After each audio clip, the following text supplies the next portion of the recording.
अहो ते pure heart असते. लहान लेकरू लय हुशार असतं. मध्ये माझी कथा चालू होती. आज जसं कीर्तन होतं सकाळी आणि आत्ता कथा, तसंच झालं. मी कीर्तन करून आलो, इतका दमलो होतो, कथा संपली आणि इथं जसं आमचे मारुती दादा आहे, कीर्तिताई आहे, खरं तर भाग्यवान. ही काही फार श्रीमंत जोडपं नाही. मी नेहमी सांगितलं, वाक्य ध्यानात ठेवा, करोडपती नाही, सोन्याचा चमचा तोंडात घेऊन आलेली लोक नाही. ती अतिशय सामान्य घरातली नोकरी करणारा. पण कोरोनाच्या काळामध्ये ज्यावेळी आपण घरामध्ये तोंड बांधून दबा धरून बसलो होतो, त्यावेळी मात्र ॲम्ब्युलन्सवर हा मारुती दादा सगळ्यांना दवाखान्यात पोहोचवत होता. वाक्य ध्यानात. तुम्ही कधीच विचार केला नाही अरे अशी माणसं फार कमी आहेत, अशी माणसं कमी आहेत. पैशानंच सगळं विकत मिळतं असं समजू नका. सेवा करण्याची सुद्धा क्षमता पाहिजे. माझ्या वार्डामध्ये कुणीही दगावू नये, माझ्या वार्डामध्ये सगळे सुखी राहावे म्हणून कोरोनाच्या काळात रात्रंदिवस पळत होता.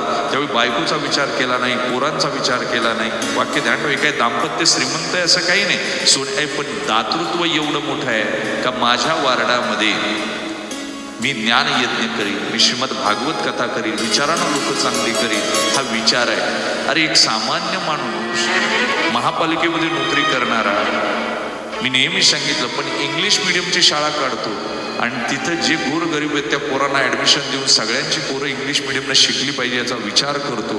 जा तुम्ही मोठ्या शाळांमध्ये तुम्हाला ॲडमिशन घ्यायचं असेल तर तुमचा पासपोर्ट आहे का विचारता. पासपोर्टचा पोरं शिकवण्याचा काय संबंध आहे?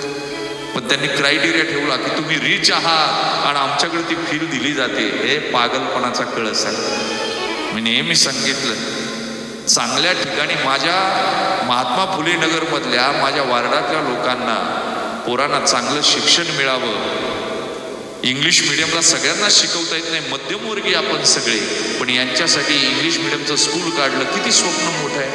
रयत शिक्षण संस्थेमधले कर्मयोगी भाऊराव पाटील, त्यांच्याकडे फॉरेनर लोक आली आणि